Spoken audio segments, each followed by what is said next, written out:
Hi hello friends, welcome to my channel. ಈಗ ನಾನು collar ಹೇಗೆ ಫಿಕ್ಸ್ ಮಾಡೋದು ಅಂತ ತೋರಿಸ್ತಾ ಇದ್ದೀನಿ ಹೈ ನೆಕ್ ಬ್ಲೌಸ್ಗೆ. ಸೊ ಫಸ್ಟ್ ನಾವು ಬ್ಲೌಸ್ ಸ್ಟಿಚ್ ಮಾಡ್ಕೊಂಡ್ಮೇಲೆ ಬ್ಯಾಕ್ ನೆಕ್ ಎಷ್ಟು ಬಂದಿದೆ ಅಂತ ಚೆಕ್ ಮಾಡ್ಕೋಬೇಕು. ಸೊ ನನಗೆ 3 ಬಂದಿದೆ, ಅದನ್ನು ಡಬಲ್ ಮಾಡ್ತೀನಿ 6. ಸೊ ಫ್ರಂಟ್ ಸೈಡು ನಾನು 3.5 ಇಟ್ಕೊಂಡಿರ್ತೇನೆ. ಸೊ 3.5 + 3.5 7 ಆಗುತ್ತೆ. 7 + 6 13 ಇಂಚಸ್ ನಾನು ಕಾಲರ್ ತೊಗೊಳ್ತಾ ಇದ್ದೇನೆ ಇಲ್ಲಿ. ಸೊ ಈ ಥರ ಮೆಜರ್ ಮಾಡ್ಕೋಬೇಕು. ಫಸ್ಟೇ ನೀವು ಬ್ಲೌಸೆಲ್ಲ ಸ್ಟಿಚ್ ಮಾಡಿ ಇಟ್ಕೊಂಡ್ಬಿಡ್ಬೇಕು. ಅದಾದಮೇಲೆ ಒಂದು ಫ್ಯೂಸಿಂಗ್ ಪೇಪರ್ ತೊಗೋಬೇಕು. ಇದನ್ನು ಪೇಪರ್ ಕ್ಯಾನ್ವಸ್ ಕೂಡ ಹೇಳ್ತಾರೆ.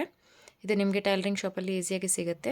ಸೊ 1 ಇಂಚಿಗೆ ನಾನು ಮಾಡಿಕೊಂಡು ಸ್ಲೈಟಾಗಿ ಶೇಪ್ ಕೊಡ್ತಾ ಇದ್ದೇನೆ. ಫೋಲ್ಡ್ ಕಡೆಯಿಂದ ನೀವು ಪೇಪರ್ ಕ್ಯಾನ್ವಸ್ ಏನಿದೆಲ್ಲ ಫೋಲ್ಡ್ ಕಡೆಯಿಂದ ಲೆಂತ್ 13 ಇಂಚ್, ಅದ್ರದ್ದು ಅರ್ಧ ಅಂತಂತಂದರೆ 6.5 ನೀವು ತೊಗೊಂಡ್ಬಿಟ್ಟು ಈ ಥರ ಕಟ್ಟಿಂಗ್ ಮಾಡ್ಕೋಬೇಕು. ಕಟ್ಟಿಂಗ್ ಮಾಡಿ ಇದನ್ನು ಐರನ್ ಹೀಟ್ ಮಾಡಿಕೊಂಡು ಫ್ಯೂಸಿಂಗ್ ಪೇಪರು ಒಂದು ಲೈನಿಂಗ್ ಕ್ಲಾತ್ ಮೇಲೆ ನೀವು ಫಸ್ಟು ಅಟ್ಯಾಚ್ ಮಾಡ್ಕೋಬೇಕು. ಏಕೆಂದರೆ ನಂದು ಮೇಯ್ನ್ ಫ್ಯಾಬ್ರಿಕ್ ಭಾಳ ಡೆಲಿಕೇಟ್ ಇದೆ. ಸೊ ಅದಕ್ಕೆ ನಾನು ಡಬಲ್ ಲೈನಿಂಗ್ ಯೂಸ್ ಮಾಡ್ತಾ ಇರೋದು. ಸೊ ಇದಕ್ಕೆ ಒಂದು ಸ್ವಲ್ಪ ಹೀಟ್ ಜಾಸ್ತಿ ಇಟ್ಕೊಂಡು ನೀಟಾಗಿ ನೋಡಿಕೊಂಡು ಹೆಚ್ಚು ಕಮ್ಮಿ ಮಾಡಿ ಫ್ಯೂಸಿಂಗ್ ಆದಮೇಲೆ ನಾನು ಒಂದು ಮೇಯ್ನ್ ಫ್ಯಾಬ್ರಿಕ್ಕು ಅದಕ್ಕೆ ಅಟ್ಯಾಚ್ ಮಾಡ್ಕೊಂಡಿದ್ದೇನೆ ಆಲ್ರೆಡಿ. ಸೊ ಅದನ್ನು ಕೆಳಗಡೆ ಏನಿದೆಯಲ್ಲ ನಾನು ಎಡ್ಜಸ್ ಒಂದು ಸ್ವಲ್ಪ ಬಿಟ್ಟು ಕೆಳಗಡೆ ಒಂದು ಫೋಲ್ಡ್ ಮಾಡಿ ಫಸ್ಟು ಸ್ಟಿಚ್ ಮಾಡಿಕೊಂಡು ಒಂದು ಪಾರ್ಟ್ನ ನಾನು ರೆಡಿ ಇಟ್ಟಿರ್ತೀನಿ ಈ ಥರ. ಸೊ ಎಂಡ್ ಬರುತ್ತಲ್ಲ ಆವಾಗ ಕಂಪ್ಲೀಟ್ ಲಾಕ್ ಮಾಡಬೇಡಿ, ಒಂದು ಸ್ವಲ್ಪ ಬಿಟ್ಕೊಳ್ಳಿ, ಅಂದರೆ ನಿಮಗೆ ಅಟ್ಯಾಚ್ ಮಾಡಲಿಕ್ಕೆ ಈಸಿ ಆಗುತ್ತೆ. ಈಗ ನಾನು ಸೆಂಟ್ರ್ ಫೋಲ್ಡಿಂಗ್ ತೊಗೊಂಡು ಮಾರ್ಕ್ ಹಾಕ್ಕೊಳ್ತಾ ಇದ್ದೇನೆ ಲಾಸ್ಟ್ ಮೂಮೆಂಟ್ಗೆ ನನಗೆ ಪ್ರಾಬ್ಲಮ್ ಆಗಬಾರ್ದು ಅಂತ. ಸೊ ಇನ್ನೊಂದು ಕ್ಲಾತ್ ಸೇಮ್ ತೊಗೊಂಡ್ಬಿಟ್ಟು ನಾನು ಈಗ ಯಾವ ಸ್ಟಿಚ್ ಹಾಕಿದ್ವಲ್ಲ ನಾವು ಕ್ಯಾನ್ವಸ್ ಸೈಡಲ್ಲಿ, ಸೊ ಒಂದು ಸ್ವಲ್ಪ ಫಸ್ಟ್ ಸ್ಟಾರ್ಟಿಂಗಲ್ಲಿ ಸ್ವಲ್ಪ ಬಿಟ್ಟು ಅದೇ ಕ್ಯಾನ್ವಸ್ ಸೈಡಲ್ಲೇ ನಾನು ಇನ್ನೊಂದು ಸ್ಟಿಚ್ಚು ಕಂಪ್ಲೀಟ್ ಸ್ಟಿಚ್ ಹಾಕ್ಬಿಡ್ತೀನಿ. ಸೊ ಕರ್ವಿಂಗಲ್ಲಿ ಅಷ್ಟೇ ನೀವು ಸ್ವಲ್ಪ ಸ್ಲೋ ಆಗಿ ತೊಗೊಳ್ಳಿ, ಬೇಕಿದ್ದನ್ನು ಎಲ್ಲ ಸ್ಟ್ರೈಟೇ ಇರುತ್ತೆ. ನೀಟಾಗಿ ಹಾಕ್ಕೊಳ್ಳಿ. ನೀಟಾಗಿ ಹಾಕ್ಕೊಂಡ್ರೆ ನಿಮಗೆ ಕ್ಯಾನ್ವಸ್ ಅಟ್ಯಾಚಿಂಗ್ ಆಗಲಿ ನೆಕ್ ಕಾಲರ್ ಅಟ್ಯಾಚಿಂಗ್ ಆಗಲಿ ಪ್ರಾಬ್ಲಮ್ ಆಗಲ್ಲ. ಸೊ ಈ ಥರ ಫುಲ್ ಎಂಡ್ ಮಟ್ಟ ಬಂದುಬಿಟ್ಟು ಅದನ್ನು ಎಕ್ಸ್ಟ್ರಾ ಕ್ಲಾತ್ ಏನೆಲ್ಲ ಇದೆಯಲ್ಲ ಅದನ್ನು ಎಕ್ಸ್ಟ್ರಾ ಎಲ್ಲ ತಗೊಂಡ್ಬಿಡ್ಬೇಕು. ಸೊ ನೋಡಿ, ಅಲ್ಲಿ ಕರ್ವಿಂಗಲ್ಲಿ ಮಾತ್ರ ನೀವು ಒಂದು ಸ್ವಲ್ಪ ಸ್ಲೋ ಆಗಿ ರೊಟೇಟ್ ಮಾಡಿಕೊಂಡು ಅದಷ್ಟು ಬಿಟ್ಬಿಡಿ. ಲಾಸ್ಟಿಗೆ ಫುಲ್ ಕಂಪ್ಲೀಟ್ ಡೌನ್ ಬರಬೇಡಿ, ಒಂದು ಸ್ವಲ್ಪ ಬಿಟ್ಬಿಡಿ. ಬಿಟ್ಟಾಗ ನಿಮ್ಗೆ ಏನಾಗುತ್ತೆ, ಅಲ್ಲಿ ರೊಟೇಷನ್ಗೆ ಈಸಿ ಆಗುತ್ತೆ. ಸೊ ಈ ಥರ ಎಲ್ಲ ಮಾಡಿಕೊಂಡು ಇಂಟರ್ನಲ್ ಕಚ್ ಕೊಟ್ಕೊಳ್ಳಿ. ಕಚ್ ಕೊಟ್ಕೊಂಡ್ಮೇಲೆ ಈಗ ಬ್ಲೌಸ್ ನಾವು ಆಲ್ರೆಡಿ ನೆಕ್ ಹಿಂದಿಂದು 1/2 ಇಂಚ್ ಇಲ್ಲ 1.25 ಇಂಚ್, 1 ಇಂಚೂ ತೊಗೋಬೇಡಿ, 1.25 ಇಂಚ್ ತೊಗೊಳ್ಳಿ, ಅಂದರೆ 0.7 ಇಂಚಸ್ ತೊಗೊಂಡು ನಾನು ಕಟ್ ಮಾಡಿದ್ದನ್ನು ಒಂದು ಸತಿ ಲಾಕ್ ಮಾಡ್ತಾಯಿದ್ದೇನೆ. ಯಾಕೆಂದರೆ ಮೇನ್ ಫ್ಯಾಬ್ರಿಕ್ ಮತ್ತು ಲೈನಿಂಗು ಓಪನ್ ಆಗಿರುತ್ತೆ ಕಟ್ಟಿಂಗ್ ಆದ್ಕೊಳ್ಳೆ. ಸೊ ಇದನ್ನು ಸೆಂಟರ್ ತೊಗೊಳ್ಳಿ. ಸೆಂಟರ್ ತೊಗೊಂಡು ಒಂದು ಕಚಿಂಗ್ ಹಾಕ್ಕೊಳ್ಳಿ. ಕಚ್ ಹಾಕ್ಕೊಂಡು ಈಗ ನಾನು ರೆಡಿ ಮಾಡಿರೋದು ಆಲ್ರೆಡಿ ಒಂದು ಸೈಡ್ ರೆಡಿ ಇದೆ ನಂದು. ಸೊ ರೆಡಿ ಇರೋದು ನಾನು ಟಚ್ ಮಾಡಲ್ಲ. ಯಾವುದು ಕಚ್ಚಾ ಇದೆಯಲ್ಲ ಅದು ಸೆಂಟ್ರ್ ಲಾಕ್ ಮಾಡಿಕೊಂಡು ಸೆಂಟ್ರ್ ಕಚ್ ಇಟ್ಕೊಂಡು ಆ ಕಚ್ಚು ಮತ್ತು ನಂದು ಮೇನ್ ಬ್ಲೌಸ್ ಫ್ಯಾಬ್ರಿಕ್ಕಿಗೆ ಇರೋ ಕಚ್ಚನ್ನು ನಾನು ಎರಡು ಕೋಇನ್ಸೈಡ್ ಮಾಡ್ತೇನೆ. ಎರಡು ಕೋಇನ್ಸೈಡ್ ಮಾಡಿಕೊಂಡು ಫಸ್ಟ್ ಒಂದು ಸೈಡ್ ತೊಗೊಳ್ಳಿ. ಸೊ ಈ ಥರ ಫಸ್ಟ್ ಒಂದು ಸೈಡ್ ಈ ಸೈಡ್ ಕಂಪ್ಲೀಟ್ ಮಾಡ್ಕೊಳ್ಳಿ. ಒಂದು ಕೂಡ ಡಿಫ್ರೆನ್ಸ್ ಗ್ಯಾಪಿಂಗ್ ಕೊಟ್ಟು ನೀವು ಸ್ಟಿಚಿಂಗ್ ಕಂಪ್ಲೀಟ್ ಡೌನ್ ಮಾಡ್ಕೋಬೇಕು.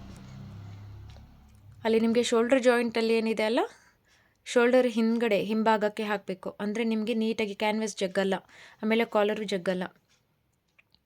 ಹಿಂದ್ಗಡೆ ಹಾಕಿ ನೀಟಾಗಿ, ಈಗ ನಾನು ಅದು ಸ್ವಲ್ಪ ಓಪನ್ ಬಿಟ್ಟಿರ್ತೀನಲ್ಲ ಅದು ನನಗೆ ಇಲ್ಲಿ ಫೋಲ್ಡಿಂಗಿಗೆ ಯೂಸ್ ಆಗುತ್ತೆ. ನಾನು ಕಂಪ್ಲೀಟ್ ಡೌನ್ ಮಾಡಿಕೊಂಡ್ರೆ ಇಲ್ಲಿ ಫೋಲ್ಡಿಂಗಿಗೆ ನಮಗೆ ಪ್ರಾಬ್ಲಮ್ ಆಗುತ್ತೆ. ಸೊ ಅಲ್ಲೇ ನಾನು ಡಬಲ್ ಸ್ಟಿಚ್ ಮಾಡಿಬಿಟ್ಟು ಇದನ್ನು ಎಂಡ್ ಮಾಡ್ತೀನಿ. ಈಗ ಇದೇ ಮೆಥಡಲ್ಲಿ ಈ ಸೈಡ್ ಕೂಡ ರಿಟರ್ನ್ ಮಾಡಿಕೊಂಡು ಈ ಸೈಡ್ ಮಾಡಿದ್ನಿ ಅಂತಂತಂದರೆ ನನಗೆ ಕ್ಯಾನ್ವಸ್ ಅಟ್ಯಾಚಿಂಗ್ ಏನಿದೆಯಲ್ಲ ಕಾಲರ್ ಅಟ್ಯಾಚಿಂಗ್ ಏನಿದೆಯಲ್ಲ ನೀಟಾಗಿ ಬಂದುಬಿಡತ್ತೆ. ಇದು ನೋಡಿ ಈ ಥರ ಇದೆ. ಈ ಥರ ಮಾಡ್ಕೊಳ್ಳಿ, ಸ್ಲೋ ಮಾಡ್ಕೊಳ್ಳಿ, ಯಾವುದು ಪೀಸ್ ಜಗ್ಬೇಡಿ, ಫ್ರಂಟ್ ಆಗಲಿ ಬ್ಯಾಕ್ ಆಗಲಿ ಯಾವುದು ಜಗ್ಬಾರ್ದು. ಸೊ ಈಸಿಯಾಗಿ ಸ್ಲೋ ಮೂಮೆಂಟಲ್ಲಿ ನೀವು ಅದನ್ನು ಕನೆಕ್ಟ್ ಮಾಡ್ಕೋಬೇಕು. ಈ ಥರ ಅಟ್ಯಾಚ್ ಮಾಡ್ಕೊಳ್ಳಿ. ಸೊ ಫೋಲ್ಡಿಂಗ್ ಕಾಣಿಸ್ತಾ ಇದೆ, ಅದ್ರ ಎಂಡಲ್ಲಿ ನಾನು ಸ್ವಲ್ಪ ಬಿಟ್ಟಿರೋದನ್ನು ಅಲ್ಲೇ ಫೋಲ್ಡ್ ಮಾಡಿ ಅದನ್ನು ಕರೆಕ್ಟಾಗಿ ಅದಕ್ಕೆ ಅಡ್ಜಸ್ಟ್ ಮಾಡಿಬಿಟ್ಟು ಅಲ್ಲಿ ರಫಿಂಗ್ ಮಾಡ್ತೀನಿ. ಸೊ ಈ ಥರ ರಫಿಂಗ್ ಆಯಿತು ಅಂತಂದರೆ ನಿಮ್ಮದು ಮೇನ್ ಒಂದು ಪಾರ್ಟ್ ಏನಿದೆಯಲ್ಲ ಕ್ಯಾನ್ವಸ್ ಅಟ್ಯಾಚ್ ಆಯಿತು. ಸೊ ಇದು ಇನ್ನೊಂದು ಪಾರ್ಟ್ ನಿಮ್ಮದು ಆಲ್ರೆಡಿ ನೀವು ರೆಡಿ ಮಾಡ್ಕೊಂಡಿದ್ದೀರಾ. ಸೊ ಅದು ನಿಮಗೇನು ಪ್ರಾಬ್ಲಮ್ ಆಗೋಲ್ಲ. ನೀಟಾಗಿ ಅಡ್ಜಸ್ಟ್ ಮಾಡಿಕೊಂಡು ಕರೆಕ್ಟಾಗಿ ಇಟ್ಟರೆ ಆಯಿತು, ನಿಮ್ಮದು ಕ್ಯಾನ್ವಸ್ ಬ್ಲೌಸ್ ರೆಡಿ ಇರುತ್ತೆ. ಸೊ ಈ ಬ್ಲೌಸ್ ರೆಡಿ ಮಾಡುವಾಗ ನೀವು ಫಸ್ಟೇನು ಎಲ್ಲ ಬ್ಲೌಸು ಕಂಪ್ಲೀಟ್ ಸ್ಟಿಚ್ ಮಾಡ್ಕೋಬೇಕು. ಸ್ಟಿಚ್ ಮಾಡಿಕೊಂಡು ಫಿನಿಶಿಂಗ್ ಮಾಡಬಾರ್ದು, ಅಂದರೆ ಸೈಡ್ ಫಿಟ್ಟಿಂಗ್ ಮಾಡಬಾರ್ದು. ನೀವು ಸ್ಲೀವ್ಸು ಎಲ್ಲ ಅಟ್ಯಾಚ್ ಮಾಡಿಕೊಂಡು ಕಾಲರ್ ಹಚ್ಚಿದ ಮೇಲೆ ಸೈಡ್ ಫಿಟ್ಟಿಂಗ್ ಮಾಡ್ಕೊಳ್ಳಿ.